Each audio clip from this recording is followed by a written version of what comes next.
नमस्कार सांग माने आमे आज ये कदली भंडारे गोटे बढ़िया रेसिपी प्रस्तुत करिबा। देह प्रति भल, छुआ खाइबा को बढ़िया, हेल्दी टेस्टी मध्य। ये कदली भंडा कली रे गोटे बढ़िया रोसई प्रस्तुत करिबा। चलंतु सांग माने मु एठी दीटा कदली भंडा नहीं जाइछि। एबे एहा को एई भलिया छड़ेई दबा, ता खोल एमदी बाहर कर दबा। ए फूल रे भी तरकारी हुए।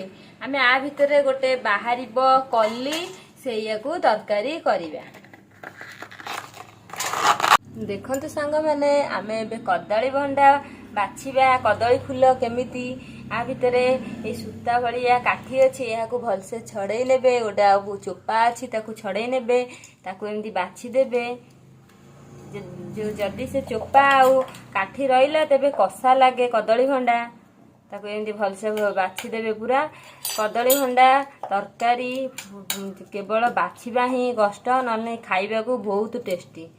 बाछि जदी भलसे बाछि देइचंती ताले से आउ कसा लागिबनी। देह प्रति भारी भल, डायबिटीज कंट्रोल करे। एबे हाकू देख भलसे पूरा बाछि देइची।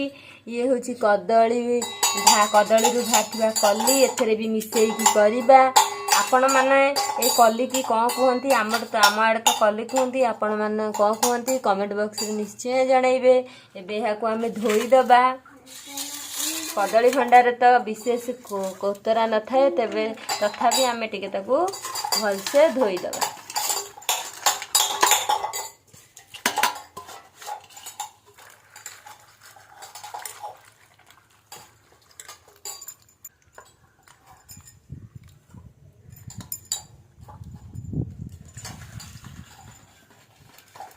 एबे मु धोई नहीं जाइछि।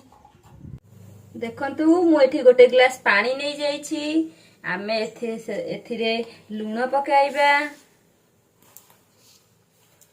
हळदी पकाइबा,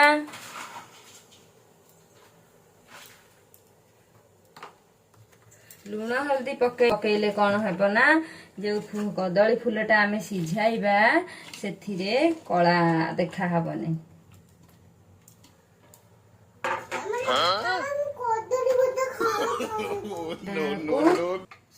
घोड़ाई दबा,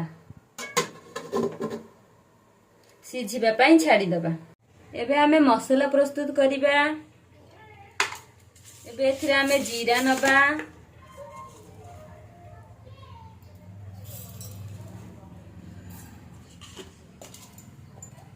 दिटा कंचा लंका, आपण जतिकी राग खाइबे सेतिकी नेबे।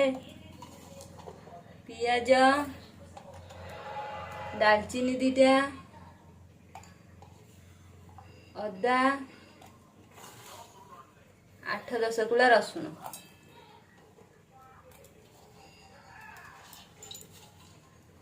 एबे हमें मसला प्रस्तुत करिए।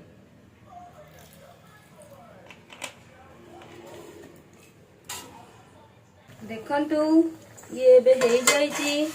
आ कसा पानी ये पूरा सिझी जाइछि। आ कसा पानी एथर को बाहर कर दबा। कसा पानी बाहर कर दबा गोटे जगह को।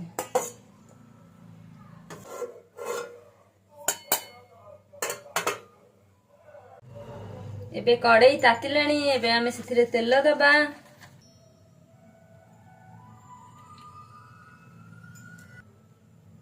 तेज पत्र दबा। एठी मसला नेइछि।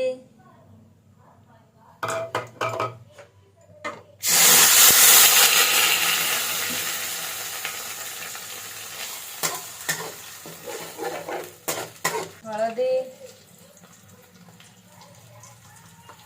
लंका गुंड दबा कलर पई।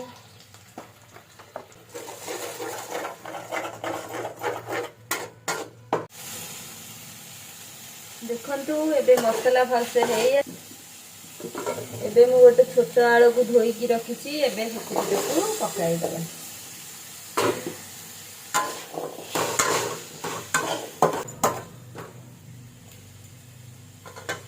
एबे जो रखिथिली मु भंडा फूल को ताकू पकाइबा।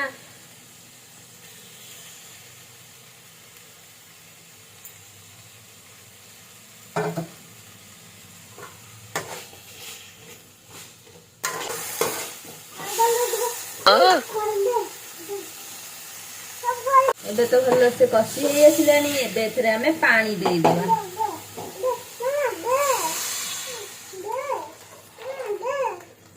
ଗୋଟେ ଗ୍ଲାସ ପାଣି ନେଇଛି, ଏଥିରେ ଆମେ ପାଣି ଦେଇ ଦେଇକି